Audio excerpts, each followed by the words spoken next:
কবিতা খোলা চুল। সেদিন তুমি বারান্দায় দাঁড়িয়ে আকাশের দিকে তাকিয়েছিলে। তোমার খোলা চুল বাতাসে উঠছিল, তোমাকে খুব সুন্দর লাগছিল।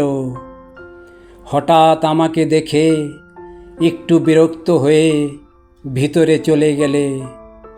আমার মন খারাপ হয়ে গেল এই ভেবে আমার জন্যই তোমার আকাশ দেখা হলো না। পরে একদিন রাস্তায় তোমার সাথে দেখা হলো, তুমি তাকিয়েছিলে আমার দিকে। আমি তোমার দিক থেকে চোখ সরিয়ে নিয়ে সোজা তোমার পাশ দিয়ে হেঁটে চলে এলাম। একটু দূরে এসে পিছনে ফিরে দেখলাম তুমি দাঁড়িয়ে আছো। আমায় তাকাতে দেখে মিষ্টি হেসে চলে গেলে।